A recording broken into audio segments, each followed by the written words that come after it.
اور by default تو دو ہی خوف ہے، ٹھیک ہے۔ جب بچہ پیدا ہوتا ہے، ٹھیک ہے، جس دن وہ اس دنیا میں آتا ہے، بلٹ ان بائی ڈیفالٹ جو ہے وہ دو ہی خوف ہے، ایک بلندی سے گرنے کا خوف اور ایک آواز کا خوف، ٹھیک ہے۔ اس کے علاوہ بائی ڈیفالٹ اس میں کوئی خوف نہیں ہے، ٹھیک ہے۔ باقی سارے کے سارے خوف جو ہیں وہ سوسائٹی سے ملتے ہیں، سوسائٹی یہ نہیں ملتے، پہلے گھر سے ملتے ہیں، ٹھیک ہے، پھر وہ اسکول جاتا ہے، کچھ اسکول سے ملتے ہیں، کچھ ٹیچر دیتے ہیں، کچھ فرینڈس دیتے ہیں، آہستہ آہستہ پھر سوسائٹی بھی دیتی ہے، اس کی سیٹنگز، دوست احباب، معاشرہ جن کے ساتھ اس کا اٹھنا بیٹھنا ہے، لین دین ہے، وہ خوف دیتے جاتے ہیں، ٹھیک ہے۔ خوف ایک کے پاس ہوتا ہے، وہ دوسرے کو ملتا ہے، ٹھیک ہے۔ یہ بیسیکلی ٹرانسفریبل بیماری ہے، یہ منتقل ہوتی ہے، ایک سے دوسرے کو لگتی جاتی ہے، پھر یہ بڑھتی چلی جاتی ہے، ٹھیک ہے۔ تو یہ ساری مس انفارمیشن کی وجہ سے ہے، انفارمیشن کا صحیح نہ ہونا، انفارمیشن کا کم ہونا، ٹھیک ہے، اور مستقبل کے خوف کی بنیاد پہ سارے یہ خوف تقسیم ہوتے ہیں۔ بھائی برتھ تو دو ہی ہیں، ٹھیک ہے، اور وہ جو بلندی سے گرنے کا خوف اور جو آواز کا خوف ہے، یہ قدرت نے بچے کے اندر بلٹ ان ڈالا ہوتا ہے اس کی سیفٹی کے لیے، اس کی حفاظت کے لیے،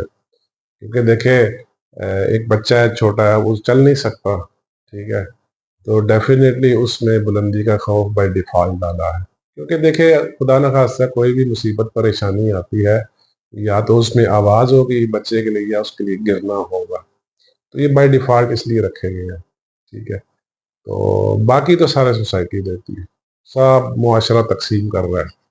شروع سے لے کے آج تک، ٹھیک ہے، کوئی ترقی کی وجہ سے، ٹھیک ہے، کسی چیز کو حاصل کرنے کا اٹسیلف خوف ہوتا ہے، ٹھیک ہے، اس میں موٹیو بھی ہوتا ہے، ٹھیک ہے، لیکن ساتھ تھوڑا ڈر بھی لگا رہتا ہے کہ نہ ملی تو کیا ہوگا، اب وہ جو تو کیا ہوگا نا، اس کے پیچھے بھی ایک خوف چھپا ہوتا ہے، پھر خوف سے خوف نکلتے جاتے، یہ پوری چین چل پڑتی ہے، ٹھیک ہے۔ اس لیے جو پہلا خوف آ رہا ہے نا، اس کو قابو کرنا چاہیے، اس پہ تھوڑا کم سوچنا چاہیے، تو اگر وہ آپ کے اندر نیگیٹیوٹی پیدا کر رہا ہے، ڈپریشن پیدا کر رہا ہے، پریشانی اور مایوسی پیدا کر رہا ہے، نا امیدی پیدا کر رہا ہے، ٹھیک ہے، ٹرسٹ ختم کر رہا ہے، ٹھیک ہے، تو وہ پھر بیڈ فیئر ہے، وہ پھر برا خوف ہے۔ باقی یہ جو بائی ڈیفالٹ قدرت نے بچے نے رکھا ہے، یہ ایک اچھا فیئر ہے، گڈ فیئر جس کو کہتے ہیں۔ میں نے ویڈیو ایک بنائی ہوئی ہے، بڑی پہلی میری جو فیئر سیریز پہ جو پہلی ویڈیو تھی نا، وہ good fear versus bad fear پہ تھی، ٹھیک ہے۔ باقی اس کے علاوہ 6 بنیادی خوف ہیں، ٹھیک ہے، 6 بنیادی خوف ہیں جو نیپولین ہل نے اپنی جو کتاب ہے تھنک اینڈ گرو رچ اس میں تذکرہ کیا ہوا، جس میں پہلا ہے غربت و افلاس کا خوف، ٹھیک ہے، تنگ دستی کا خوف، بڑھاپے کا خوف، خرابی صحت کا خوف، ناکامی محبت کا خوف، وہ 6 بنیادی خوف اس نے نا ایکسپلین کیے ہیں۔ باقی جتنی بھی ہیں ان کی ٹائپس ہیں، فردر ان کی سب کلاسیفیکیشنز ہیں، ٹھیک ہے۔ تو یہ اس کو تھوڑا اسٹڈی کریں، آپ بک لے لیں think and grow rich by Napoleon Hill, بڑی بڑی زبردست کتاب، بہت ہی اینڈ کر دیا اس نے، ٹھیک ہے۔ جو آخری چیپٹر ہے نا، وہ ہے ہی سارا خوف کے بارے میں، اس کو آپ لازمی پڑھیں، ٹھیک ہے۔ تو بائی ڈیفالٹ تو دو ہی ہیں، ٹھیک، اور وہ اس کی سیفٹی کے لیے ہیں اور وہ اچھے ہوتے ہیں۔ پھر جب بچے کو آہستہ آہستہ اس کا جب تحت الشعور، اس کی جب میموری جب آہستہ آہستہ ڈیولپ ہونا شروع ہو جاتی ہے، ٹھیک ہے، پھر وہ تھوڑی طاقت بھی پکڑ لیتا ہے، پھر وہ آہستہ آہستہ جو بلندی سے گرنے کا خوف ہے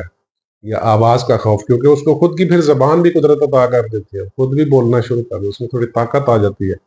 پھر وہ جو آہستہ آہستہ کم ہونا شروع ہو جاتا ہے، یعنی گرنے کا خوف اور اونچی آواز کا خوف، ٹھیک ہے، وہ اس میں تھوڑا کم ہونا شروع ہو جاتا ہے، کیونکہ اس کے اپوزٹ اس کو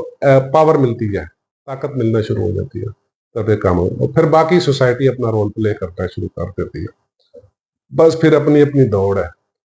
کوئی کسی کو کس سمت میں لے کے جا رہا ہے، کوئی کسی کو کس سمت میں لے کے جا رہا ہے، ٹھیک ہے، بہت شکریہ۔